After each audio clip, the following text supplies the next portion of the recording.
الرحمن الرحیم ما کان محمد ابا احد من رجالکم ولکن رسول اللہ وخاتم النبیین صدق اللہ مولانا العظیم ان اللہ وملائکتہ یصلون علی النبی یا ایہا الذین آمنوا صلوا علیہ وسلموا تسلیما۔ درود پاک پڑھی۔ اللہم صلی علی سیدنا و مولانا محمد وعلی آل سیدنا و مولانا محمد وبارک وسلم۔ معزز مکرم علماء کرام، بزرگوں، بھائیوں، عزیزوں، اللہ کریم مجھے اور آپ کو حضور محبوب نبی کریم صلی اللہ علیہ وآلہ وسلم کی سچی غلامی، محبت اور اتباع کی توفیق عطا فرمائے، اور اللہ تعالی ہم سب کا خاتمہ ایمان پر کرے۔ آج کے موضوع پر جو اشتہارات میں نے دیکھے ہیں ان میں دو عنوان دیے ہوئے تھے، ایک تاجدار ختم نبوت اور دوسرا امام احمد رضا خان بریلوی رحمۃ اللہ علیہ، فکر رضا۔ تو ان دو موضوعات پر میں اپنی معروضات اپنے محدود وقت کے اندر سمیٹ کر پیش کرنے کی کوشش کروں گا۔ جہاں تک ختم نبوت کا تعلق ہے، اسی سلسلے میں نے آپ کے سامنے اللہ تعالیٰ کے پاک کلام میں سے سورۃ الاحزاب کی آیت پڑھی ہے۔ اللہ تعالیٰ فرماتا ہے، محمد صلی اللہ علیہ وسلم تمہارے مردوں میں سے کسی کے والد نہیں ہیں، لیکن اللہ کے رسول ضرور ہیں اور آخری نبی ہیں۔ اس میں نبی کریم صلی اللہ علیہ وسلم کو اللہ تعالیٰ نے خاتم النبیین کے لفظ سے یاد کیا، یہ لقب عطا فرمایا ہے۔ اب خاتم کا معنی کیا ہے؟ خاتم النبیین سے مراد کیا ہے؟ قرآن کی کسی بھی آیت کو سمجھنے کے لیے اصول یہ ہے کہ قرآن کا معنی نبی پاک صلی اللہ علیہ وسلم سے سمجھا جائے۔ اللہ تعالیٰ نے قرآن اپنے محبوب صلی اللہ علیہ وسلم پر نازل ہی اس لیے کیا ہے، اور اس کی وجہ قرآن نے خود یہ بتائی ہے کہ وَأَنزَلْنَا إِلَيْكَ الذِّكْرَ لِتُبَيِّنَ لِلنَّاسِ مَا نُزِّلَ إِلَيْهِمْ۔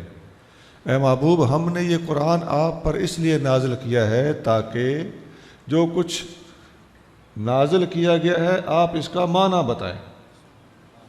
لِتُبَيِّنَ لِلنَّاسِ، آپ بیان کریں لوگوں کو، مَا نُزِّلَ إِلَيْهِمْ، جو کچھ لوگوں کے لیے نازل کیا گیا ہے۔ یہ سورۃ النحل ہے، آیت نمبر 44 ہے۔ یہ آیت بتاتی ہے کہ قرآن کی کسی بھی آیت یا کسی بھی لفظ کا معنی پوچھنا ہو تو نبی کریم صلی اللہ علیہ وسلم کی حدیث کو چھوڑ کر اس لفظ یا اس آیت کا معنی سمجھنا محض گمراہی ہے۔ فراڈی لوگوں نے جتنے فراڈ کیے ہیں، قرآن کے اندر جتنی من مانیاں کی گئی ہیں، اسی بہانے سے کی گئی ہیں کہ قرآن کا معنی سمجھنے کے لیے حدیث کو چھوڑ کر اپنی مرضی کے ترجمے کیے گئے۔ اب حدیث کیا بتاتی ہے کہ خاتم النبیین کا معنی کیا ہے؟ میں تھوڑا سا حدیثیں بیان کرنے لگا۔ ایک بات میں پہلے واضح کر دوں، ہمارے اہل سنت کا ایک مزاج ہے، خاص طور سے ہماری عوامی محفلوں کا ایک انداز ہوتا ہے کہ علمی گفتگو سے ان کو گھبراہٹ ہونے لگتی ہے، گھٹن محسوس کرنے لگتے ہیں۔ جس میں ہنگامہ ہو، جس میں ہاتھ اٹھوائے اور لہرائے جائیں، جس میں ہلڑ بازی ہو، جس میں دلیل ہو یا نہ ہو، شعر و شاعری ضرور ہو، اور پھڑ لو تو جانے نہ پائے. اس قسم کے انداز کو ہماری عوام زیادہ پسند کرتی ہے، بلکہ بعض اچھے خاصے سوجھ بوجھ والے بندے بھی اس خرابی کا شکار دیکھے گئے. اب آپ مجھے بتائیں، میں نے قرآن کی آیت پڑھی ہے، یہ آیت بہتر ہے یا میں کوئی شعر پڑھتا تو وہ بہتر تھا؟ ایمان سے بتانا. اب میں آیت کو واضح کرنے کے لیے حدیثیں پڑھنا لگا ہوں. ایمان سے بتانا، وہ حدیثیں پڑھوں تو وہ بہتر ہے یا میں کوئی شعر سناؤں تو وہ بہتر ہے؟ آپ نے قادیانیوں کو مسلمان کرنا ہے، آپ کے شعر سن کے مسلمان ہوگا یا قرآن حدیث سن کے مسلمان ہوگا؟ جو لوگ قادیانیوں سے متاثر ہیں، جو نوجوان کالجی یا میڈیا پر بیٹھ کر قادیانیت کا مطالعہ کرتے ہیں اور کمپیریٹیو سٹڈی کرتے ہیں، ایسے لوگوں کو مطمئن کرنے کے لیے آپ ایک ہاتھ اٹھائیں، خواہ دو اٹھائیں، خواہ آپ الٹے ہو جائیں، ان کی صحت پہ کوئی اثر ہے؟ ان کو کیا چاہیے؟ دلیل. تو میں دلیل پیش کرنے لگا ہوں. آپ کو سانپ نے کیوں سونگھ لیا ہے؟ دکھڑا یہی ہے. مجھ سے پہلے سبحان اللہ ہو رہی تھی، ہنگامہ ہو رہا تھا، ہاتھ لہرائے جا رہے تھے. میں اس کو غلط نہیں کہہ رہا. میں نے قرآن پڑھا ہے، میں نے حدیث پڑھی ہے. حدیث پڑھنے کا میں نے نام لیا ہے کہ اب میں حدیثیں پڑھنے لگا ہوں قرآن کی آیت واضح کرنے کے لیے. تو میں نے محسوس کیا ہے جیسے سامعین کو کوئی تھریٹ مل گئی ہے. ایمان سے بتا رہا ہوں، یہ افسوسناک صورتحال ہے کہ نہیں؟ ہمیں اپنا ماحول بدلنا پڑے گا. قبلہ قرآن کی آیت سمجھنے کے لیے اب نبی پاک صلی اللہ علیہ وسلم کی حدیثیں سنو. جس مقصد کے لیے یہ مسجد بنائی گئی ہے وہ مقصد پورا ہونے دو. خوشا مسجد و مدرسہ خانقاہ ہے. کیا بات ہے مسجد کی، مدرسے کی، خانقاہ کی. کیوں کہ دروے بود کی لوکال محمد، اس لیے کہ مسجدوں میں اللہ کے رسول کے فرمان سنائے اور سنے جاتے ہیں. تو یہ مسجدوں کی بلڈنگیں اسی مقصد کے لیے بنائی گئی ہیں. جب یہ سنو گے تو مسجد کی اینٹیں بھی آپ کو دعائیں دیں گی.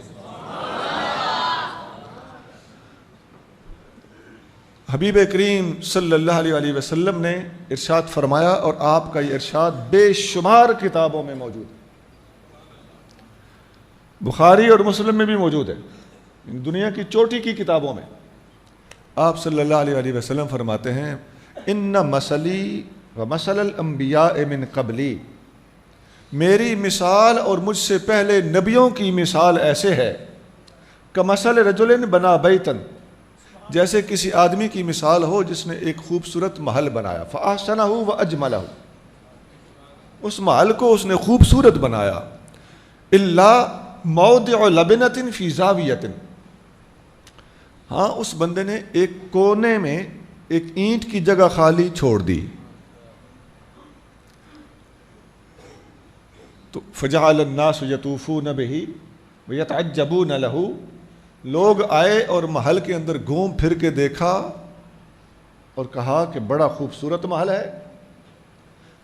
وَهَلَّا وُضِعَتْ هَٰذِهِ اللَّبِنَةُ، محل تو خوبصورت ہے لیکن یہ ایک اینٹ کی جگہ کونے میں کیوں خالی ہے؟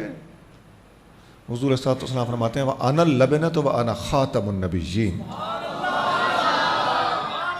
نبیوں کے محل کی آخری اینٹ میں ہوں اور میں خاتم النبیین ہوں.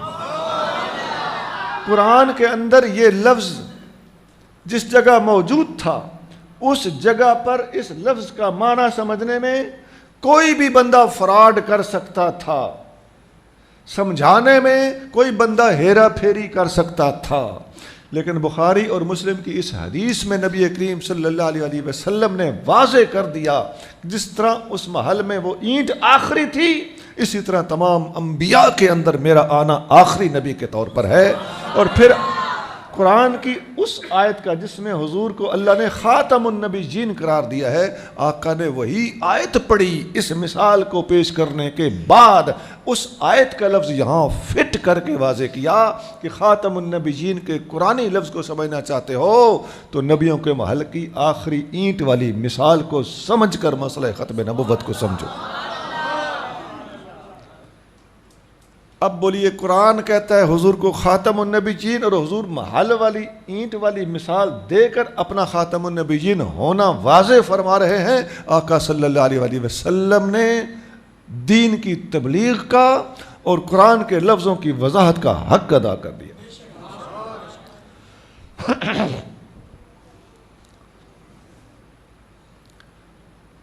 شاید آپ میں سے کسی کو تجربہ ہو، ہم نے قادیانیوں کے خلاف بحث کر کے دیکھی ہے، آمنے سامنے بیٹھ کے ڈسکس کیا ہے۔ قادیانی ہمیشہ یہ کوشش کرتے ہیں کہ بات صرف قرآن کی روشنی میں ہو، حدیث کی روشنی میں نہیں، علماء کی کتابوں کی روشنی میں نہیں، مرزا کی اپنی کتابوں کی روشنی سے بھی گریز کرتے ہیں، کیونکہ اس نے وہ گل کھلائے ہوئے ہیں، وہ چاند چاڑے ہوئے ہیں کہ قادیانیوں کے لیے عذاب بنا ہوا ہے۔ ان کی کوشش ہوتی ہے کہ مسئلہ صرف قرآن کی روشنی میں حل کیا جائے۔ ہم ان کو پھنساتے ہیں کہ تم قرآن کی روشنی میں مسئلہ حل کیوں کرنا چاہتے ہو، نبی پاک صلی اللہ علیہ وسلم کی حدیث سے کیوں بھاگتے ہو، کیوں گریز کرتے ہو؟ دیکھیے، نماز کو عربی میں صلاۃ کہتے ہیں۔ ہے کوئی مائی کا لال جو حدیث کے بغیر صلاۃ کا معنی واضح کر سکے کہ سبحانک اللہم سے شروع کر کے یوم یقوم الحساب تک یا سلام پھیرنے تک نماز ہوتی ہے؟ یہ پوری کی پوری صورتحال قرآن میں کہیں نہیں ہے۔ اور کوئی فریب کر سکتا ہوگا، قادیانی تو یہی نماز پڑھنے کا دعویٰ رکھتے ہیں، ان سے پوچھو یہ نماز تم نے کہاں سے لی؟ حدیث کو چھوڑ کر تم نماز ثابت نہیں کر سکتے، پھر اس کا مطلب ہے کہ تم ہماری نماز اس لیے پڑھتے ہو کہ صرف ہمارے مسلمانوں کو فریب دیا جائے، تمہارا حدیث پہ اعتماد ہی نہیں ہے۔ اس بات کو قادیانی حضرات نوٹ کریں ذرا، قادیانی عوام، کہ تم لوگوں کو کیا بتایا جاتا ہے، اور ہمارے ساتھ جب تمہارے مبلغ ڈسکس کرتے ہیں تو وہاں حدیث سے بھاگتے کیوں ہیں؟ اس لیے کہ حدیث انہیں باندھ دیتی ہے۔ حضرت عمر فاروق رضی اللہ تعالیٰ عنہ، شفا شریف میں ان کا قول موجود ہے، آپ نے صحابہ کرام کو تبلیغی حکمت عملی سمجھائی ہوئی تھی۔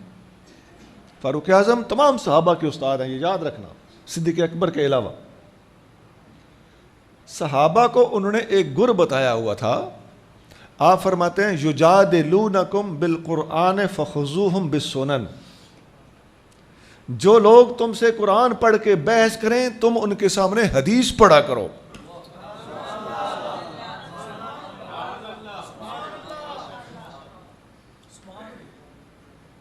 فَإِنَّ أَصْحَابَ السُّنَنِ أَعْلَمُ بِالْقُرْآنِ، فرماتے ہیں حدیث کو جاننے والے علماء قرآن کو بہتر طریقے سے جانتے ہیں۔ جو حدیث کو جانتا ہے وہ قرآن کو اور بہتر جانتا ہے۔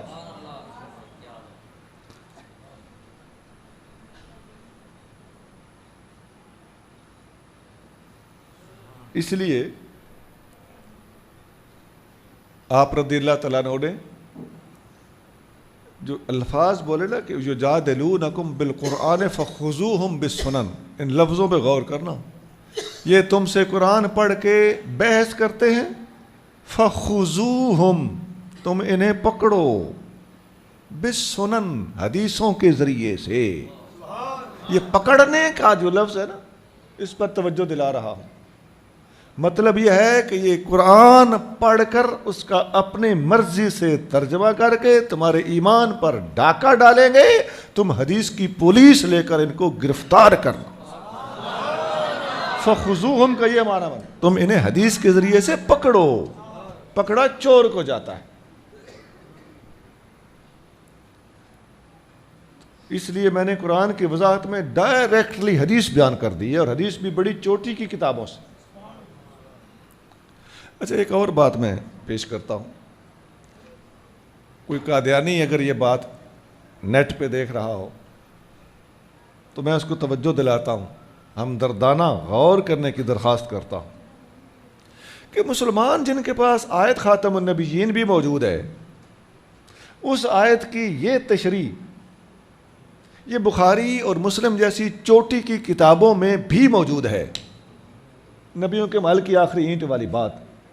اب ذرا صحیح بتائیے کہ اب نبی کریم صلی اللہ علیہ وسلم کے بعد اعلان نبوت کرنے والے کسی بھی بندے کا انکار کرنا یا اسے کافر کہنا، اس میں مسلمان اپنے دلائل کی روشنی میں حق بجانب ہیں یا نہیں؟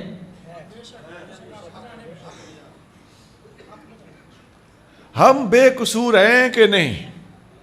ہمارا ضمیر مطمئن ہے کہ نہیں؟ ہم قیامت کے دن اللہ کی بارگاہ میں قرآن کی یہ آیت اور اس کے محبوب صلی اللہ علیہ وسلم کا یہ فرمان رکھ کے سرخرو ہو جائیں گے کہ نہیں؟ ہمارے عقیدے میں کسی قسم کا فریب اور کوئی دو نمبری نظر آتی ہے؟ نہیں۔ محترم،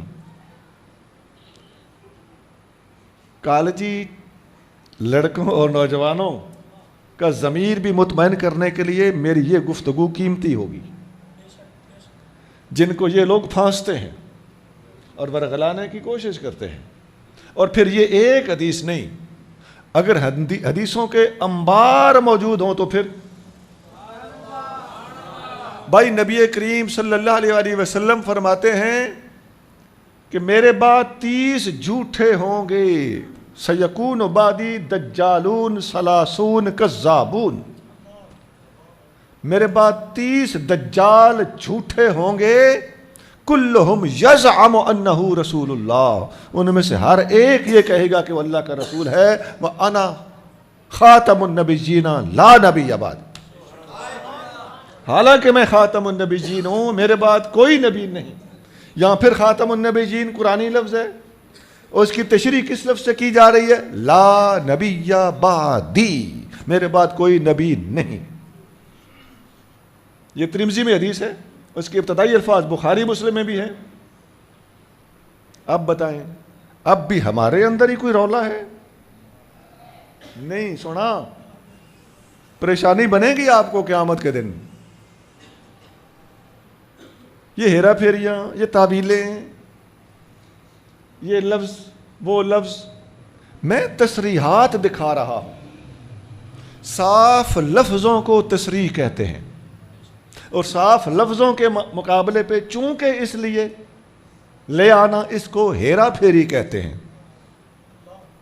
میں نے ایک رسالہ لکھا ہے، ہیرا پھیری نہیں چلے گی، وہ اسی طرز پہ لکھا ہے کہ ہم صاف ورڈنگ دکھاتے ہیں، تم چونکہ چنانچہ دکھاتے ہو، تو کلیئر کٹ، کلیریفائڈ، اپیرنٹ الفاظ، نیٹ اینڈ کلین ورڈنگز، یہ ہمارے پاس موجود ہیں۔ تمہیں صاف الفاظ نصیب کیوں نہیں ہوئے؟ اور یہ چھوٹی موٹی ہیرا پھیریاں یہ ہر مذہب کے پاس ہوتی ہیں، تصریحات کی باری آتی ہے تو یہ لوگ مار کھاتے ہیں۔ ہندو نہیں اپنا مذہب قرآن سے ثابت کرتے؟ گھبرا تو نہیں رہے؟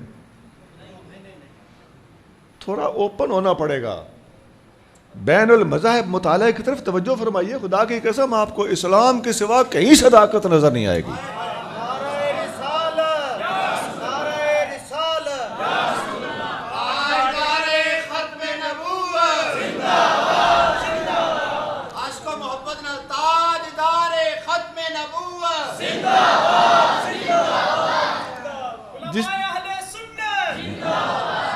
جس طرح یہ نبی پاک علیہ الصلوۃ والسلام کو قرآن میں احمد کہا گیا ہے، تو یہ غلام احمد صاحب وہ احمد بن بیٹھے۔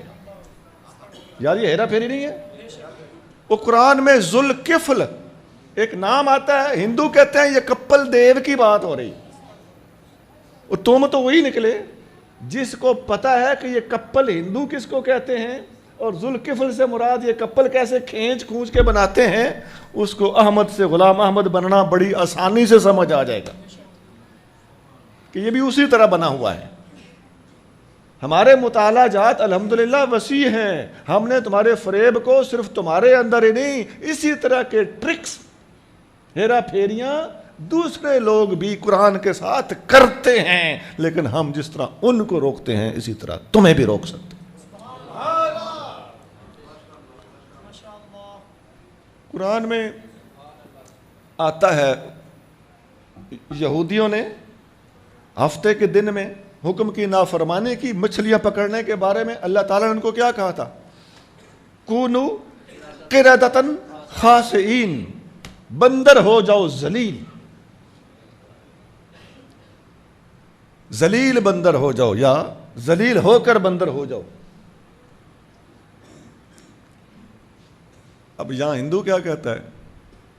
کہتا ہے جی یہ لکھ لو، ہمارا وہ اواگون جو ہے نا، تناسخ، کہ مرنے کے بعد ایک روح اپنے کردار اور اعمال کے مطابق دوسرے جیون میں جب آتی ہے تو وہ گھوڑے، کھوتے، کسی بھی جانور کی یا بندر کی شکل میں آتی ہے۔ وہ تناسخ ثابت کرنے کے لیے اس آیت کو پیش کر مارتے ہیں۔ میں قادیانیوں کی ہیرا پھیریاں سمجھانے کے لیے یہ مختلف مثالیں دے رہا ہوں۔ اس قسم کی ہیرا پھیریاں ہر مذہب کے پاس ہیں اور وہ قرآن سے استدلال کرتے ہیں۔ قادیانیوں، اللہ تعالیٰ آپ لوگوں کو ہدایت عطا فرمائے۔ یہ ہیرا پھیریاں ہر جگہ ان کو اٹ وٹا، کوئی بیساکھیاں ہر لولے لنگڑے کے پاس موجود ہیں۔ لیکن ہم کیا جواب دیتے ہیں تناسخ کا؟ کہ بھائی یہ تماسخ ہے۔ یہ کیا ہے؟ تماسخ، شکل مسخ ہونے کو کہتے ہیں۔ تماسخ قرآن میں ہے، تناسخ قرآن میں نہیں ہے۔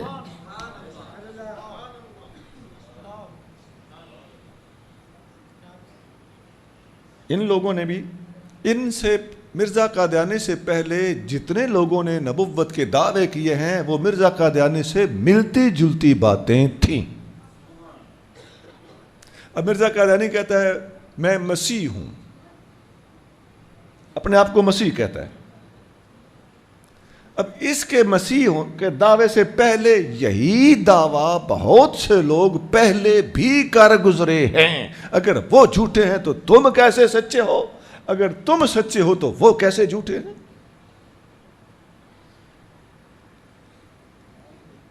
بہاءاللہ ایران کا گزرا ہے،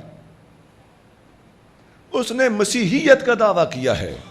اس کے مذہب کی کتاب ہے بہاءاللہ اور عصر جدید، ایک اور کتاب ہے آفتاب تازہ۔ ان کتابوں میں وہ لکھتے ہیں کہ بہاءاللہ اپنے وقت کا مسیح ہے، جس حضرت عیسیٰ علیہ السلام نے آنا ہے وہ یہی ہے۔ پھر وہ یہ بھی کہتا ہے کہ ہر قوم کو کسی نہ کسی کے آنے کا انتظار ہے۔ ہندوؤں کو کسی کا انتظار ہے، عیسائیوں کو کسی کا انتظار ہے، مسلمانوں کو کسی کا انتظار ہے، ہر کسی کا موعود۔ بہاءاللہ کہتا ہے میں ہوں، خدا کی قسم، یہ اس کی کتاب جو میں نے آپ کو حوالہ دیا، بہاءاللہ اور عصر جدید، اس کتاب کے اندر یہ باتیں صراحت کے ساتھ موجود ہیں۔ میں نے آپ کو اس کتاب کا نام لے کر بتا دیا۔ یہی بات غلام احمد قادیانی کرتا ہے اپنی کتاب روحانی خزائن میں، کہ ہر کسی کو کسی نہ کسی کے آنے کا انتظار ہے۔ ہندوؤں کو فلاں کا انتظار ہے، یہودیوں کو فلاں کا انتظار ہے، مسیحیوں کو فلاں کا انتظار ہے، مسلمانوں کو فلاں کا انتظار ہے، کسی کو کرسچن کا انتظار ہے، کسی کو ایلیا کا انتظار ہے، کسی کو مسیح کا انتظار ہے، کسی کو مہدی کا انتظار ہے۔ ہر قوم کا موعود مرزا کہتا ہے میں ہوں۔ سیم 100% وہی بات بہاءاللہ کرتا ہے، 100% وہی بات غلام احمد قادیانی کرتا ہے۔ مرزا قادیانی کی اس واردات سے پتہ چلتا ہے کہ مرزا نے اپنی تھیوری، اپنا طریقہ کار اپنے سے پہلے جھوٹے لوگوں سے چوری کیا ہے۔ اور نبی پاک علیہ الصلوۃ والسلام کی حدیث ہر ایک پہ ایک ہی طرح فٹ آتی ہے کہ فرمایا میرے بعد 30 جھوٹے ہوں گے، ان میں سے ہر ایک یہ دعویٰ کرے گا کہ وہ رسول ہے۔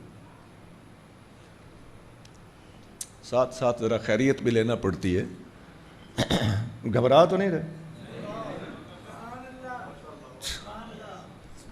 آپ گھبرائیں یا نہ گھبرائیں، میں نے اپنی مرضی کے مطابق مدلل گفتگو کرنی ہے انشاءاللہ۔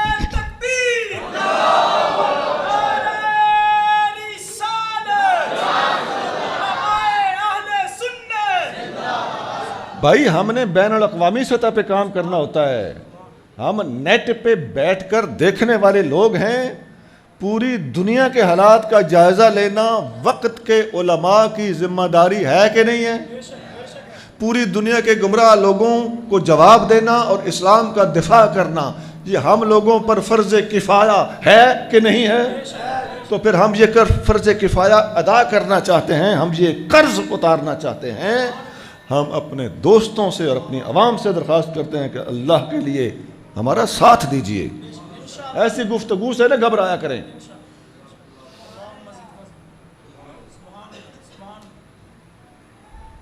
نبی کریم صلی اللہ علیہ وسلم نے بیرونی ملکوں کے بادشاہوں کو خط لکھے. تبلیغ کا وہ رنگ کس نے اختیار کرنا ہے، اس سنت پر عمل کس نے کر کے دکھانا ہے. العلماء ورثۃ الانبیاء، علماء وارث ہوتے ہیں نبیوں کے، اور نبی کریم صلی اللہ علیہ وسلم کی اس سنت کو زندہ کرنا وقت کے علماء کی ڈیوٹی ہوتی. اور ہم علماء کی جوتیاں اٹھانے والے اور جوتیوں میں بیٹھنے والے لوگ ہیں. ہمیں بھی یہ حق حاصل ہے کہ اسلام کا مکمل دفاع کرنے کے لیے ایڑی چوٹی کا زور لگائیں.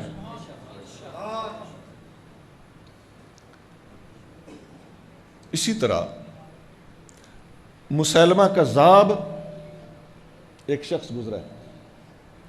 مسیلمہ کذاب کا ایک ساتھی تھا، اس کا نام تھا رجال. وہ مسیلمہ کذاب کے ساتھ ساتھ اس کا چاپلوس تھا. وہ لوگوں کو کنونس کرتا تھا کہ میرے سامنے نبی پاک صلی اللہ علیہ وسلم نے اس کو اپنے نبوت کے ساتھ شامل کیا ہے. اور اس نے نبی پاک علیہ الصلوۃ والسلام کو مسیلمہ کذاب نے خط لکھا. خط میں لکھتا ہے من مسیلمہ رسول اللہ الی محمد رسول اللہ، یعنی یہ خط ہے مسیلمہ اللہ کے رسول کی طرف سے معاذ اللہ، اور یہ خط ہے محمد اللہ کے رسول کی طرف. غور کرو، حضور کو کیا کہہ رہا ہے؟ اللہ کے رسول. اور خود کو کیا کہہ رہا ہے؟ اللہ کا. یعنی حضور کو رسول اللہ مان کے اپنی رسالت کا دعویٰ کرتا ہے. مرزا قادیانی بھی یہی کہتا ہے کہ نہیں؟ وہ بظاہر حضور کی رسالت کا مسیلمہ کذاب کی طرح انکار نہیں کرتا. یہی وہ فریب ہے، یہی میں دکھانا چاہتا ہوں کہ جو جناب علی آپ نے گل کھلائے ہیں، یہ طرز عین ممکن ہے کہ 19-20 کا فرق ہوگا، لیکن مجموعی طور پہ آپ کا رنگ مسیلمہ کذاب والا ہے. اور ایک اس کا ہیلپر تھا، اس کے ساتھ بھی ایک ہیلپر تھا. ان میں سے ہر ایک نے ہر دور میں یہی رنگ اختیار کیا ہے کہ ایک بندے کو ساتھ ملایا. خدا کی قسم، مسیلمہ کذاب کے ساتھ ایک اس کا بندہ تھا جو 100% ہیلپر تھا. اسود انسی کے ساتھ ایک بندہ تھا جو اس کا 100% ہیلپر تھا، مکمل مدد کرتا تھا. اور طرح طرح کے فریب، سٹیج سٹانا، آگے آگے چلنا، اس کو راستے فراہم کرنا، گائیڈ کرنا. مرزا غلام احمد قادیانی کے ساتھ بھی ایک بندہ تھا، نور الدین بھیروی. صحیح معنی میں اس کی نکیل پکڑنے والا آدمی تھا، جس طرح کہ رجال نے مسیلمہ کذاب کی نکیل پکڑی تھی. یہ وہی انداز ہے.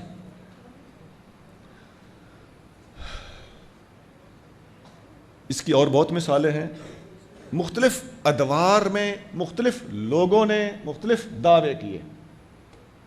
مختار ثقفی نے بھی محبت اہل بیت کے بہانے سے نبوت کا دعویٰ کیا.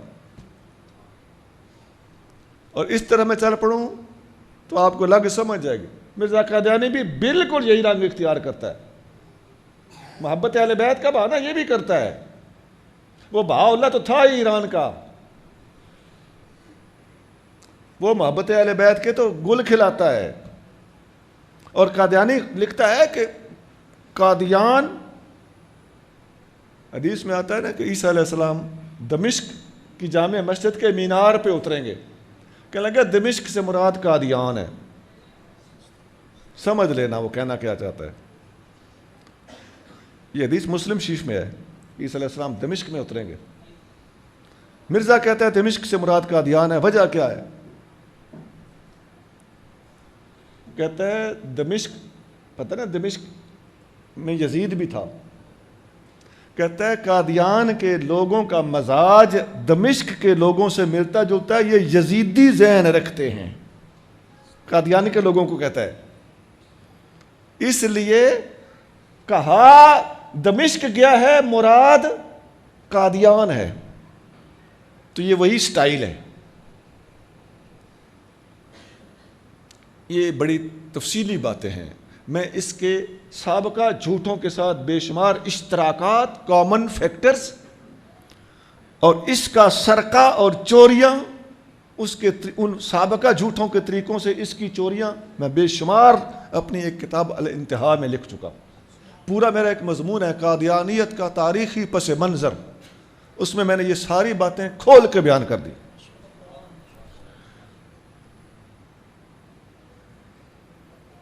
نیک لوگوں کو بھی بعض اوقات الہام ہوا ہے۔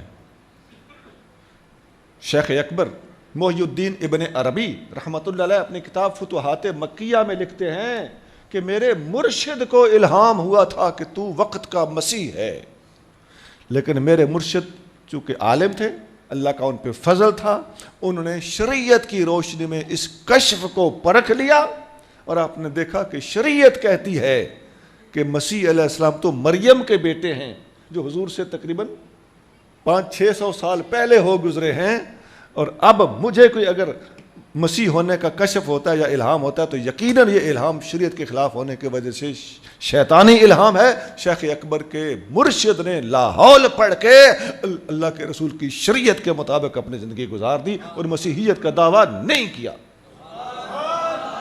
اب تو غور کرو اللہ کے واسطے اس گزارش پہ، اب تو غور کرو قادیانیوں۔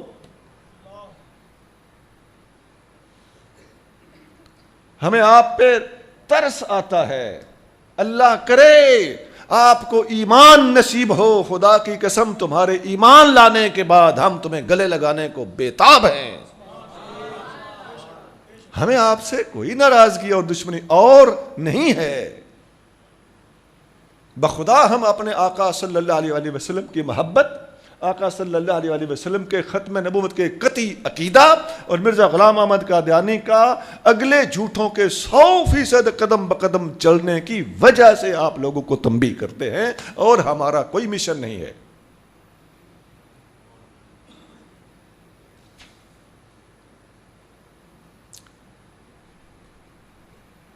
ایک حدیث اور سنا دیتا ہوں، بڑی حدیث ہے۔ نبی کریم صلی اللہ علیہ وسلم نے ارشاد فرمایا، اول الانبیاء آدم و آخرہم محمد۔ کتاب الاوائل میں امام طبرانی نے صحیح سند کے ساتھ حدیث بیان کی۔ یہ ہماری شرح عقائد نصفی کے متن میں بھی یہ الفاظ موجود ہیں، اول جو درسوں میں پڑھائی جاتی ہے، اول الانبیاء آدم۔ یہ تو بڑی آسان، آپ کو بھی یاد ہو جائے گی۔ اول الانبیاء آدم سوکھا ہے کہ نہیں؟ ترجمے کے بغیر سمجھ آ گئی ہوگی کیا مطلب ہے والا؟ پہلے نبی حضرت آدم علیہ السلام ہے، وآخرہم محمد، یہ بھی آسانی سے یاد ہو گیا ہوگا کہ سب سے آخری نبی محمد ہے صلی اللہ علیہ وسلم۔ اب اس پہ ذرا غور کیجئے، جس طبقے کے پاس اتنی واضح حدیث موجود ہو تو ان کے سامنے اکڑنا، انہیں غلط کہنا، انہیں بدنیت کہنا نہیں۔ سونا یہ آپ کی یہ جذباتی باتیں دنیا میں شاید چل جائیں، آخرت میں نہیں چلیں گے۔ اللہ کے محبوب صلی اللہ علیہ وسلم نے حضرت آدم علیہ السلام کو پہلا نبی اور خود کو آخری نبی قرار دیا ہے۔ ذرا غور کرنا اس بات پہ، پتہ چلتا ہے اول سے پہلے کچھ ہوتا ہے تو آخر کے بعد بھی کچھ نہیں ہوگا۔ اول سے پہلے کوئی ذلی بروزی نبی ہوتا ہے تو پھر آخر کے بعد بھی ذلی بروزی ہونے کا جو مرزا قادیانی بہانہ کرتا ہے، اس قسم کا بہانہ یہاں بھی نہیں چلے گا۔ اول سے پہلے کچھ نہیں، آخر کے بعد بھی کچھ نہیں۔ جس معنی میں آدم اول ہیں اس معنی میں محمد آخر ہیں صلی اللہ علیہ وسلم۔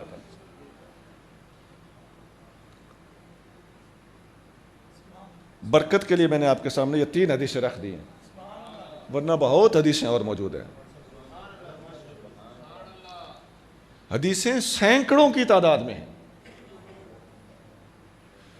آپ اگر کہیں تو ایک حدیث اور سنا دو۔ نبی کریم صلی اللہ علیہ وسلم نے ارشاد فرمایا، یہ بھی بخاری اور مسلم میں، آقا فرماتے ہیں، کانت بنو اسرائیل تسوسہم الانبیاء بنی اسرائیل میں لوگوں کی اصلاح نبیوں کے ذمے تھی. کلما ہلک نبی خلفہ نبی، ایک نبی جاتا تھا تو دوسرا نبی آ جاتا تھا. وَإِنَّهُ لَا نَبِيَّ بَعْدِي، مگر میرے بعد کوئی نبی نہیں ہوگا. اب یہ لا نبی عبادی ایک نئے سٹائل سے، نئے کانٹیکسٹ میں اور نئی حدیث میں آیا کھڑا ہے. میرے بعد کوئی نبی نہیں ہوگا. وَسَيَكُونُ خُلَفَاءَ، اب میرے بعد خلفاء ہوں گے. دیکھو کیسی کلیریفیکیشن ہے، نبی نہیں بلکہ خلیفے. فَيَكْسُرُونَ، اور بہت سارے ہوں گے، کثرت سے ہوں گے. قالوا ماذا تأمرنا یا رسول اللہ، صحابہ کرام نے پوچھا یا رسول اللہ جب آپ کے خلیفے کثرت سے ہوں گے تو ہمارے لیے کیا حکم ہے، ہم کس کی پیروی کریں؟ قال فو بیعت الاول فالاول، میرے جس خلیفہ کے ہاتھ پر بیعت کر لو اسی کی بیعت کو نبھاؤ، اسی کی بیعت کو نبھاؤ. آتو حقہم، تم میرے خلفاء کا حق ادا کرتے رہنا. فإن اللہ سائلہم اما استرعاہم، اللہ تعالیٰ ان کی غلطیوں کے معاملے میں، ان کی رعایا کے بارے میں ان سے خود پوچھ لے گا. اب اس حدیث پہ تھوڑا سا غور کرنا ہوگا. نمبر 1 فرمایا بنی اسرائیل میں ایک نبی جاتا تو دوسرا آتا تھا، لیکن میرے بعد کوئی نبی نہیں. اگر حضور کے بعد نبی آنے ہوتے تو فرمایا نا کہ ایک جاتا تو دوسرا آتا تھا، تو پھر اسی طرز پہ اب بھی کم از کم 25-30 سال 50 سال کے بعد تو ایک نبی آ جانا تھا نا. کثرت سے ایک جاتا تھا دوسرا آ جاتا تھا، ایک جاتا تھا دوسرا آ جاتا تھا. یہ تو ہر جوان ایک نسل کے جوان ہونے تک نبی بدل جانا چاہیے تھا. اب 1400 سال میں 1300 سال 14ویں صدی میں مرزا اپنا یہ غلطی کر رہا ہے، تو 13 چوک 52 50-52 نبی تو آئے ہوتے. چلو 50-52 چھوڑ 20 10 5 کوئی بھی نہیں، ایک 1400 سال میں مرزا آیا ہے اور حضور فرما رہے کہ کثرت سے آیا کرتے تھے. وَإِنَّهُ لَا نَبِيَّ بَعْدِي، اب میرے بعد کوئی نبی نہیں آئے گا. وَسَيَكُونُ خُلَفَاءَ، اب میرے بعد خلفاء ہوں گے. پتہ چل گیا کہ نبی نہیں ہوں گے. کون ہوں گے؟ خلفاء کا لفظ بتا رہا ہے کہ نبوت کی نفی ہے. اور فَيَكْسُرُونَ، کثرت سے ہوں گے. وہ کثرت کیا بتا رہی ہے؟ کثرت سے آئے ہوتے تو وہی 13 چوک 52، تو یہاں 1400 سال میں ایک دعویٰ کر رہا ہے، باقیوں کو تو وہ بھی جھوٹا کہتا ہے. دعویٰ تو اور بھی بہت نے کیا ہے، ان کو تو یہ بھی جھوٹا بنائے بیٹھا ہے، خود کو سچا کہتا ہے. 1400 سال میں ایک سچا بنتا ہے. آگے صحابہ پوچھ رہے ہیں ہمارے لیے کیا حکم ہے، تو نبی پاک کیا فرما رہے ہیں؟ تم ان کا حق ادا کرتے رہنا اور اللہ ان سے خود پوچھ لے گا ان کی غلطیوں کے بارے میں. پتہ چلتا ہے کہ وہ ایسے خلیفے ہوں گے جو نبی نہیں ہوں گے، معصوم نہیں ہوں گے. نبی معصوم ہوتا ہے، ان سے غلطیاں ہونی ہیں. پتہ چلتا ہے کہ حضور کے بعد جو آنے ہیں وہ معصوم نہیں ہوں گے، اور جو معصوم نہیں ہوتا وہ نبی بھی نہیں ہوتا. ایک حدیث میں کئی وجوہ سے ختم نبوت کا اعلان موجود ہے. اب بتائیے، یہ تو حدیث میں صرف پڑھ بھی دیتا تو ختم نبوت پر بڑی واضح تھی. جو میں نے اس کی تشریح بیان کی ہے، اس کی روشنی میں اور 4 چاند لگ گئے. اب بتائیے اتنا زیادہ ہمارے پاس یعنی ذخیرہ موجود ہو، اتنے دلائل موجود ہوں، اب ہمارا ہی قصور ہے کہ ہم حضور صلی اللہ علیہ وسلم کے بعد کسی نبی کو برداشت نہیں کرتے، کسی اس قسم کے جھوٹوں کو برداشت نہیں کرتے؟ اس میں ہمارا قصور ہے؟ نہیں، یہ دلائل کے سامنے ہماری مجبوری ہے. تو ہماری اس ریکویسٹ پہ ہمدردانہ غور کیا جائے، دوسروں کے بارے میں بدگمانی نہ کی جائے. آپ چند لاکھ ہو، آپ اپنے بارے میں یا اپنوں کے بارے میں تو اتنا حسن ظن رکھتے ہیں، اور وہ جو حضور کی امت کروڑوں میں ہے اور 1 ارب کے قریب اس وقت پوری دنیا میں موجود ہے، ملک کے علماء، یہ سارے کے سارے آپ کا کیا خیال ہے؟ ایک نبی کا انکار کر کے جہنمی ہوں گے؟ اور نبی کریم صلی اللہ علیہ وسلم کی امت کی اتنی بڑی تعداد یہ اگر چھوٹ جائے تو نبی پاک علیہ الصلوۃ والسلام کی فضیلت کا انکار ہوا کہ نہ ہوا؟ کیوں؟ حضور علیہ الصلوۃ والسلام فرماتے ہیں انی مکاثر بکم الامم، قیامت کے دن میں اپنی امت کی کثرت پر فخر کروں گا۔ اور تم کیا بنائے بیٹھے ہو؟ یہ بالکل علمی باتیں بھی ہیں، اور نبی پاک علیہ الصلوۃ والسلام کی شان کو اگر سامنے رکھا جائے تو یہ کامن سینس کی باتیں ہیں۔ چھوڑ دو دوسروں کو بے وقوف سمجھنا، دوسروں کو متشدد سمجھنا۔ اب میری گفتگو میں آپ نے کوئی ان کے خلاف تلخ لفظ دیکھا ہے؟ بڑے آرام سے سمجھا رہا ہوں، گفتگو کا انداز مجھے حق حاصل ہے۔ جس کے پاس دلائل ہوتے ہیں نا تو اس کے سینے میں جوش آتا ہے دلائل کی وجہ سے، لیکن آپ لوگ دلائل کے بغیر، میرے ایک دوست نے مجھے دکھایا کہ قادیانیوں نے نیٹ پہ دیا ہے، فریب کی انتہا دیکھو۔ انہوں نے ایک ویب سائٹ کھولی ہوئی ہے فیضان ختم نبوت، بولی قوم ہے نا، میں آپ کو بھی تنبیہ کرنے کے لیے یہ بتا رہا ہوں۔ اس کا مطلب ہے کہ فراڈ کی انتہا ہے کہ نہیں ہے؟ خدا کی قسم پوری دنیا میں اس وقت قادیانی پس چکے ہیں، انہیں ہر 10-20 سال کے بعد ایسی مار پڑتی ہے کہ اس کے نتیجے میں یہ 20-30 سال اور دم نہیں لے سکتے۔ اب پھر ایک مصیبت پڑی ان کے لیے، 53 میں پڑی، وہ 74 میں پڑی، 84 میں پڑی، وہ جو آرڈیننس جاری ہوا، اس کے بعد اب پھر ایک مصیبت پڑ گئی ان کے لیے۔ تو ان کی عوام اگر سوچے تو ان کو سمجھ آ جائے گی کہ اس ضلالت کی زندگی سے بہتر ہے قادیانیت کو چھوڑ کے اسلام کو قبول کر لیا جائے۔ اور یہ فریب کاریاں،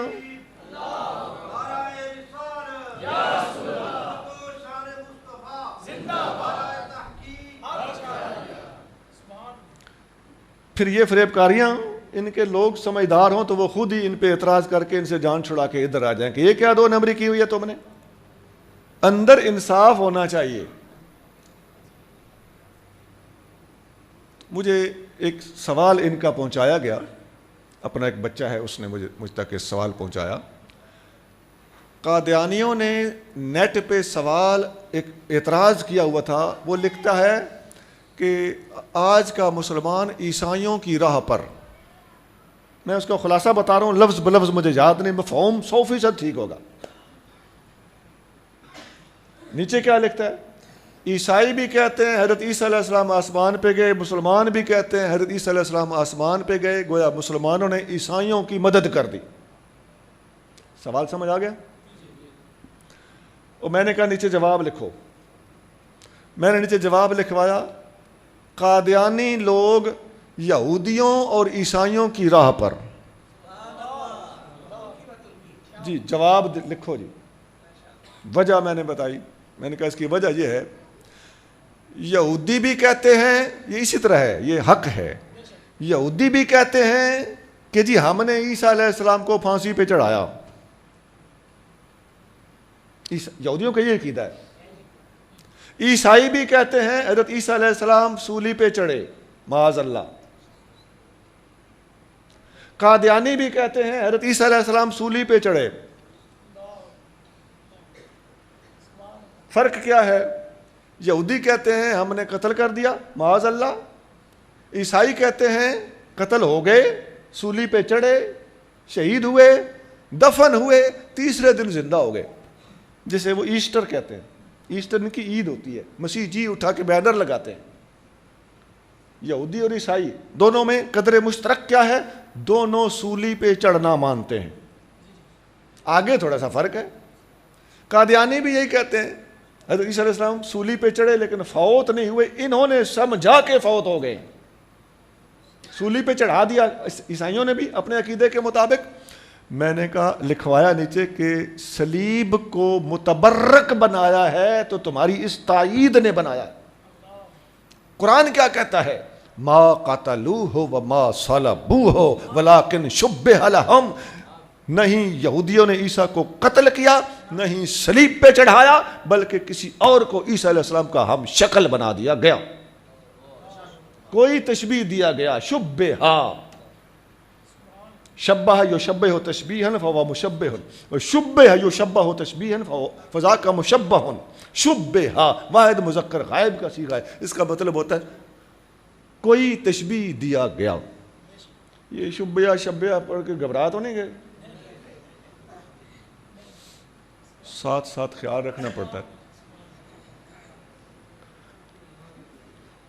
ہمارا عقیدہ ہے، قرآن کا عقیدہ، قرآن جو بتاتا ہے وہ یہ ہے کہ مسیح علیہ السلام صلیب کے قریب بھی نہیں گئے. تم نے، عیسائیوں نے، یہودیوں نے حضرت عیسیٰ علیہ السلام کے صلیب پر جانے کا عقیدہ بیان کر کے، صلیب کو متبرک ثابت کر کے صلیب پرستی کو فروغ دیا ہے. جب ہم نے یہ جواب دیا، نیٹ کھول کے دیکھ لینا، خدا کی قسم ان کا جواب آپ کو سمجھ نہیں آئے گا سوائے گالیوں کے. او جاہل اور پتہ نہیں کیا کیا. ہم نے جواب خدا کی قسم دلیل سے دیا تھا، جس طرح میں اب گفتگو کر رہا ہوں نا. اگر وہ میرا جواب اور اس قادیانیوں کا سوال، اس سوال کا ہماری طرف سے دیا گیا جواب اور ہمارے جواب کا قادیانیوں کی طرف سے جواب، خدا کی قسم اگر قادیانیوں کا کوئی سمجھدار نوجوان اور جس کے اندر تھوڑا بھی خوف خدا ہے، ایسا نوجوان ان تینوں باتوں کو پڑھے گا تو میں اللہ کے در سے امید رکھتا ہوں کہ وہ اندر سے ہل جائے گا. شاید کوئی مجبوری مسلمان نہ ہونے دے. یہ لوگ مجبور بڑے ہوتے ہیں، پھنسے ہوئے ہوتے ہیں. کوئی چکر سروس کا ہوتا ہے، کوئی چکر شادی کا ہوتا ہے، کوئی چکر ماحول کا ہوتا ہے، کسی کو چکر اپنے پیرنٹس کا ہوتا ہے. نفسیاتی طور پہ یہ خود پھنسے ہوئے ہیں، ورنہ ان کے پاس دلائل صفر ہیں اور یہ نیٹ پہ بالکل اخلاقیات کو بھول کر بات کرتے ہیں. حالانکہ ہم اکثریت میں ہیں نا، اکثریت میں بھولے لوگوں کی بھی اکثریت ہوتی ہے.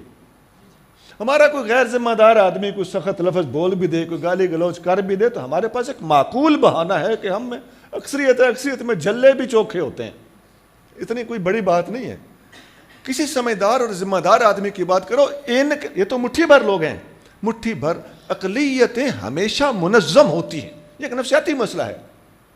تو یہ اپنی تنظیم کو دکھا کے، نیٹ ورک کو دکھا کے روب جماتے ہیں. سنا ہر اقلیت منظم ہے، تم سے زیادہ یہودی منظم ہے. ایسا ہے کہ نہیں ہے؟ یہودی مسلمانوں کو پریشان کر رہے ہیں کہ نہیں کر رہے؟ کیوں؟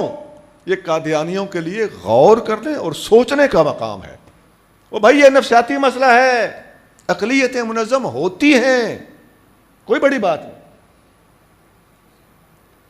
اور ہمارے ساتھ اللہ کا فضل ہے، ہم میں اکثریت ہونے کی وجہ سے بھولے لوگوں کی بھی اکثریت ہے. اسی لیے نبی پاک علیہ الصلوۃ والسلام فرماتے ہیں ان اکثر اہل الجنت البل، جنت میں اکثریت بھولے لوگوں کی ہوگی. اوے اب تو سن لو، اب تو مان لو، اب تو غور کر لو. دس از اے سائیکولوجیکل پوائنٹ جسے آپ سمجھ نہیں رہے ہو.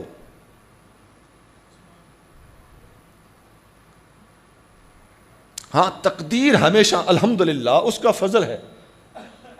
اللہ نے، اللہ کی تقدیر نے ہمارا ساتھ دیا ہے اور وقفہ بوقفہ ان لوگوں کو کوئی نہ کوئی مار ہر دور میں پڑتی رہی ہے، جس کے نتیجے میں سیدھے سادھے غیر منظم مسلمانوں کو اللہ تعالیٰ نے اپنے فضل سے نواز دیا اور ان لوگوں کو شکست سے دوچار ہونا پڑا. اور یہ بھی میں بتا دوں، میں اکثریتی حوالے سے بات کر رہا ہوں. الحمدللہ اللہ کی قسم ہماری تنظیمیں ہر سطح پر کام کر رہی ہیں، ہمارے آستانے ہر لیول پہ کام کر رہے ہیں. سارے ایک جیسا لیول نہ صحیح، لیکن بڑا بڑا کام ہو رہا ہے. گوشہ نشین لوگ زبردست کام کر رہے ہیں. اندر ہمارے صرف اور صرف ناجاب لوگ، غیر معروف لوگ، ہمارے وہ درویش لوگ جو صرف اندر بیٹھ کے اللہ کے بارگاہ میں سجدہ کرتے ہیں. اسلام پر کوئی مشکل آنے لگتی ہے، صرف تازہ وضو کر کے 2 نفل پڑھتے ہیں، اللہ اپنے فضل سے سمندروں کے رخ بدل دیتا ہے. تمہیں کیا پتا اندر کی گیم کیا ہے؟ یہ روحانی لوگ ہیں جو سسٹم کو چلا رہے ہیں. خدا کی قسم کراچی پر کتنی دفعہ سمندر کے طوفان نے حملہ کیا ہے، صرف وہاں کے ابدال کے 2 نفل ہوتے ہیں، رخ بدل جاتا.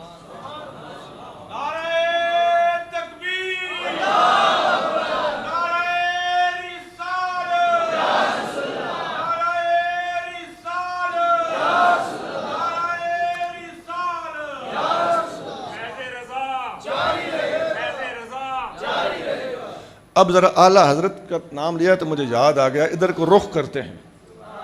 امام اہل سنت شاہ احمد رضا خان بریلوی رحمۃ اللہ علیہ نے قادیانیوں کے خلاف 5 کتابیں لکھی.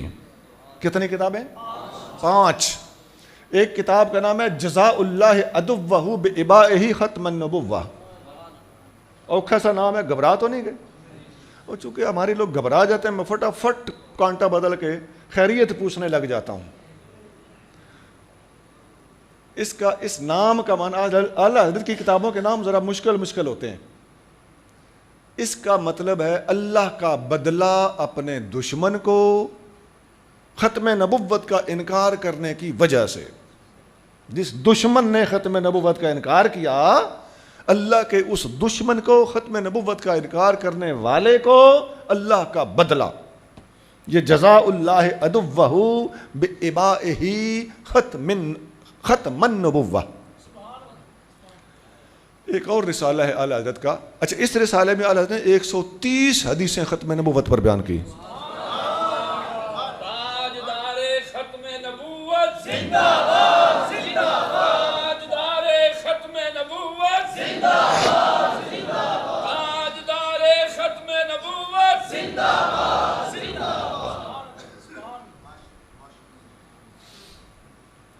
بعد میں لوگوں نے اور تلاش کی اور حدیثیں دستیاب ہوئیں، لیکن پہلی بار اتنی کثرت سے حدیثوں کو چن کے منظر پہ لانے والی ہستی کا نام احمد رضا ہے رحمۃ اللہ علیہ.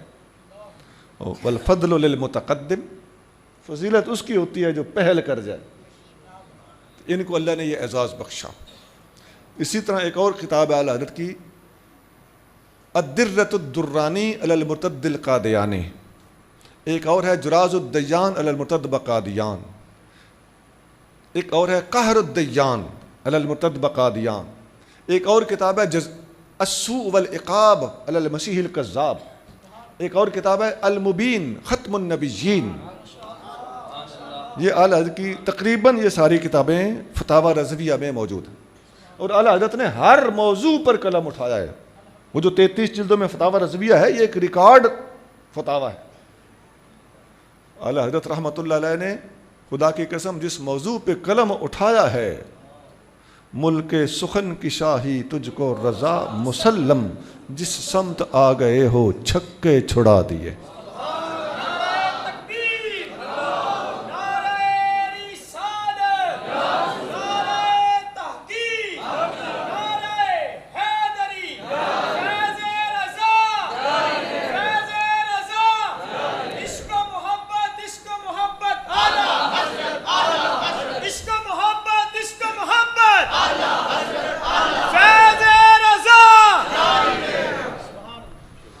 معافی چاہتا ہوں، سکے بٹھا دیے ہیں، اصل میں تو یوں ہے نا، میں نے تھوڑا سا تغیر کیا ہے، چھکے چھڑا دیے ہیں.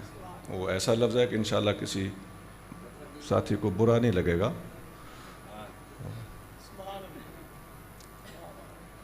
تو آپ فتاوی رضویہ پڑھیں، آپ کو عیسائیوں کے خلاف، آریہ کے خلاف، اس زمانے میں پاک و ہند ایک تھا تو آریہ کا رولا تھا. مرزا قادیانی بھی آریہ کے خلاف کام کرتے کرتے اور عیسائیوں کے خلاف کام کرتے کرتے مسیحیت کے دعوے تک پہنچا تھا. یہ ایک بہانہ تھا. لیکن اعلیٰ حضرت نے بھی اس موضوع پر کام کیا ہے. وہ تو ادھر نہیں گئے کہ عیسائیت کا رد کرنے کے لیے حیات مسیح کا انکار کرنے کی ضرورت پیدا ہوئی ہو. نہیں، یہ فریب کاریاں نہیں چاہیے، حقائق کا انکار نہیں کرنا چاہیے. پیر اپنے مضبوط نہ ہوں تو غیر مسلموں کے ساتھ پنجہ آزمائی کرنے کا پنگا نہ لیا جائے. ہمیں اس بات کا پتہ ہے، یہ قادیانی حضرات جو ان کے پڑھے لکھے لوگ ہیں میری بات سمجھ رہے ہوں گے کہ مرزا صاحب کو سلپ کہاں سے لگی. غلطی یہیں سے لگی، غیر مسلموں کا رد کرتے کرتے خود بھٹک گیا، اور یہ ایسا ہوتا ہے، علم کلام بڑا خطرناک ہے، اس میں ہاتھ ڈالنے کے لیے اللہ کا فضل مانگتے رہنا چاہیے۔ اور ہم نے بڑے بڑوں کو دیکھا ہے کہ علم الکلام پڑھتے اور پڑھاتے پڑھاتے جن کا رد کرتے تھے ان سے کسی نہ کسی حد تک متاثر ہوتے ہوئے ہم نے انہیں دیکھا ہے، 5%، 10%۔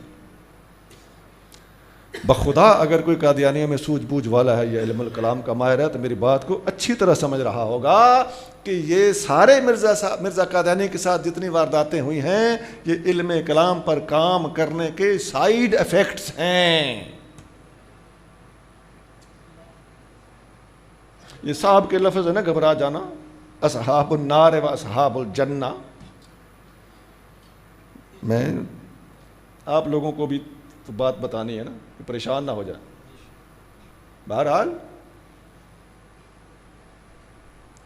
اس بندے کے ساتھ یہی کچھ ہوا تھا، لیکن امام اہل سنت شاہ احمد رضا خان بریلوی رحمۃ اللہ علیہ نے آریہ کا رد کیا ہے، عیسائیوں کا رد کیا ہے، دہریہ کا رد کیا ہے، مرزائیوں کا رد کیا ہے، منکرین حدیث کا رد کیا ہے، روافظ کا رد کیا ہے۔ روافظ کے خلاف اعلیٰ حضرت کی 20 کتابیں۔ کتنی کتابیں؟ 20۔ حضرت امیر معاویہ کی شان میں اعلیٰ حضرت کی الاحادیث الراویہ، اعلیٰ حضرت کی اس موضوع پر 5 کتابیں ہیں، سیدنا امیر معاویہ کی شان میں رضی اللہ تعالیٰ۔ شرح المطالب فی مبحث ابی طالب، اس موضوع پر بھی اعلیٰ حضرت کی یہ پوری کتاب فتاوی رضیہ میں موجود ہے۔ یعنی ہر موضوع پر میں بتا رہا ہوں کہ اعلیٰ حضرت نے قلم اٹھایا، میں کسی موضوع کی تفصیل میں نہیں جا رہا۔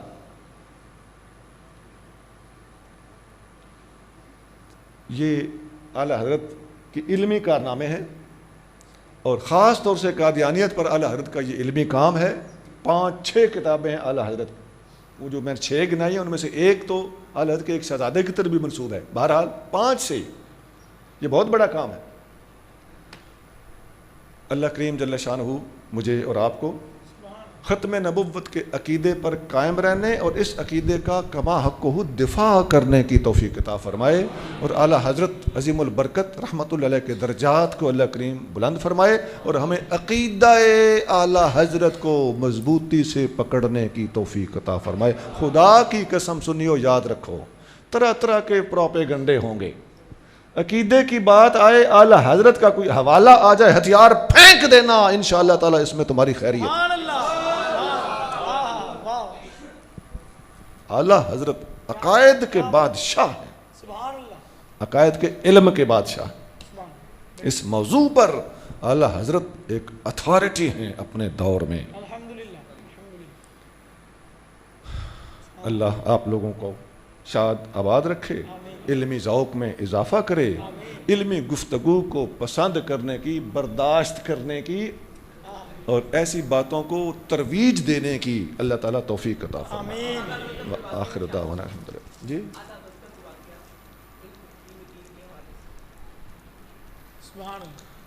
علم دین کے حوالے سے اعلیٰ حضرت کے بے شمار واقعات ہیں۔ ایک تو اعلیٰ حضرت رحمۃ اللہ علیہ، آپ کو پتہ ہے فتاوی رضویہ جب لکھتے تھے تو فتاوی رضویہ آپ کس طرح لکھاتے تھے؟ آپ نے ترجمہ لکھایا تو کس طرح لکھایا؟ آپ اعلیٰ حضرت کا سارا کام مولانا امجد علی رحمۃ اللہ علیہ صاحب بہار شریعت کیا کرتے تھے، اور اعلیٰ حضرت صرف ورک کرتے تھے، اور اعلیٰ حضرت کو جو اللہ تعالیٰ نے دست و بازو عطا فرمائے تھے، مخلص ساتھی عطا فرمائے تھے، جتنے لوگ اعلیٰ حضرت سے شاگردی کا تعلق رکھتے تھے یا خلافت کا تعلق رکھتے تھے، اعلیٰ حضرت نے ان سب کو رنگا ہے، اور ایسے ہی دست و بازو اللہ تعالیٰ آج سارے علماء کو عطا کرے، تب دین کا کام چلے گا۔ میں بڑے بڑے ذمہ دار علماء کو نہتے پاتا ہوں، مخلص ساتھیوں سے خالی پاتا ہوں، اور جب ساتھی ساتھ نہیں دیتے تو اعلیٰ حضرت کے ساتھی یاد آ جاتے ہیں۔ یہ بڑی باتیں ہیں اس موضوع پر۔ اعلیٰ حضرت، میں نے ادھر ایک کتاب موجود ہے اصلاح امت؟ نہیں ہے، اس میں اعلیٰ حضرت رحمۃ اللہ علیہ کے 10 نکات لکھے ہوئے ہیں۔ جو اعلیٰ حضرت نے مدارس کو درست کرنے کے لیے تجویزیں دی ہیں، علمی کام تنظیم کے ساتھ کرنے کے لیے جو آپ نے رہنمائی دی ہے، وہ اس کتاب میں اندر بھی لکھی ہوئی ہے، یہ اینڈ پہ باہر دوبارہ لکھی ہوئی ہے، اینڈ پہ اس اہمیت کے پیش نظر میں نے اس کو یہاں بھی لکھ دیا ہے، یہ ذرا پڑھ لینا۔ یہ المستند اپنی لکھی ہوئی کتاب ہے، 1800-1900 اس میں حدیثیں ہیں، سنیوں کے عقائد اور حنفیوں کے احکام سارے اس میں دیے ہوئے، اللہ کی توحید، نبی کریم صلی اللہ علیہ وآلہ وسلم کی شان، میلاد پاک، آپ کا علم غیب، نورانیت، حاضر ناظر ہونا، مختار کل ہونا، حضور سے مدد مانگنا، یا رسول اللہ کہہ دو، ختم نبوت اور حیات مسیح، ظہور مہدی، علامات قیامت، فضائل صحابہ و اہل بیت، صدیق، فاروق، عثمان، علی، ہر موضوع پر فضائل موجود ہیں، معراج، سارے معجزات، کرامات، آگے کتاب الاعتصام بالکتاب و سنہ، کتاب العلم، طہارت، نماز، روزہ، زکوٰۃ، حج، نکاح، طلاق، 3 طلاقیں دیں تو کیا ہوتا ہے، 1 دیں تو کیا ہوتا ہے، ہر چیز اس میں ہے، اور ساری حدیثیں یکجا ہیں، آپ کو کسی دوسری کتاب کو پھرولنا نہیں پڑے گا۔ تصوف بھی ہے، بینکاری بھی ہے، حکومت کرنے کے طریقے بھی ہیں، حدود اور تعزیرات بھی ہیں، سزائیں بھی ہیں، گستاخ رسول کی سزا بھی ہے، اتنی حدیثیں گستاخ رسول کی سزا پر اس میں جمع کر دی گئی ہیں کہ کسی اور کتاب میں اتنی نہیں ملے گی۔ مطلب ہر موضوع پر یہ کتاب ہے، جس گھر میں کتاب ہو پورے کا پورا اسلام ریٹن شیپ میں گویا آپ کے گھر میں موجود ہے۔ یہ عربی میں ہے، جس طرح پہلے معافیا مانگتا رہا ہوں، اب بھی وہی صورتحال ہے۔ عربی میں ہمارے ہاں کتاب کو لکھ دے تو پڑھتے کو نہیں، یا پھر سارے علماء بھی کہنے لگتے ہیں اس کو اردو ترجمہ کرو، ایک ہی تو عربی لکھ چلیے۔ یہ ایک دکھڑا ہے۔ بہرحال سیرت کی کتاب ہے عربی میں، چونکہ سنیوں کی طرف سے اس دور میں عربی میں سیرت پر کوئی کتاب نہیں آ رہی تھی، اس لیے میں نے یہ خلا تھا جس کو ضابطہ حیات زندگی کے ہر موضوع پر ہے۔ مسجدوں میں عام طور پہ 2 لوگ اس کا درس دیتے ہیں یا المستند کا درس دیتے ہیں۔ ضرب حیدری، یہ صدیق اکبر رضی اللہ تعالیٰ عنہ اور عمر فاروق رضی اللہ تعالیٰ عنہ کی افضلیت پر کتاب ہے۔ دلائل الخیرات، یہ فقیر نے ترجمہ کیا ہے، بہترین تاج کمپنی سے بھی ہماری معلومات اور ایک گیس کے مطابق ہینڈ رائٹنگ اس کی اچھی، اور بہترین کاغذ ہے وہ جو پلاسٹک ٹائپ کاغذ ہوتا ہے وہ ہے، ہلکی پھلکی ساتھ شرح بھی ہے، عیسائیت سے اسلام تک۔ اس کا انگلش ترجمہ بھی ہے، کرسچینٹی ٹو اسلام۔ یہ میں نے بتایا تھا ہیرا پھیری نہیں چلے گی قادیانیوں کے خلاف، یہ کتاب ہے، اور یہ کتاب امید ہے کہ پکچرائز ہو کر بھی آ جائے گی۔ پکچرائزیشن آپ پتہ نہیں سمجھے ہیں کہ نہیں میرا کیا مطلب ہے۔ یہ جامع الاسلام، یہ اسلام کے ہر موضوع پر ہے، پورے اسلام کا خلاصہ ہے۔ اس کے 6 باب ہیں، قرآن کی آیتیں 80، نبی پاک صلی اللہ علیہ وسلم کی حدیثیں 440، اور حدیثیں آیتیں 2-2 3-3 لفظوں والی۔ اس لیے اتنی زیادہ چیزیں تھوڑے صفحوں میں آ گئی ہیں۔ تھوڑے لفظوں والی حدیثیں کیوں لکھی ہیں؟ تاکہ عام آدمی آرام سے سمجھ جائے۔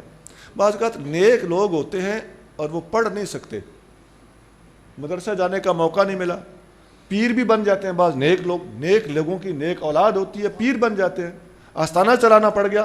ایسا بندہ اگر مخلص ہے تو یہ کتاب پڑھ لے، انشاءاللہ تعالی آستانہ چلا لے گا۔ 440 حدیث ہیں، پھر نبی پاک علیہ السلام کی پوری سیرت، پوری فقہ، نماز، روزہ، حج، زکوٰۃ، ریاست مدینہ، پورے اسلام کا قانون ہے۔ جی ہاں، اللہ کرے۔ صوفیاء کے اقوال ہیں، 100 سے زیادہ صوفیاء کے اقوال۔ بس جی، یہ جو میں نے آپ آخر میں 2-3 منٹ لیے نا، ان پہ میں معافی چاہتا ہوں، آپ محسوس نہ کرنا۔ اللہ تعالیٰ مجھے آپ کو عمل کی توفیق عطا فرمائے۔ وآخر دعوانا الحمدللہ۔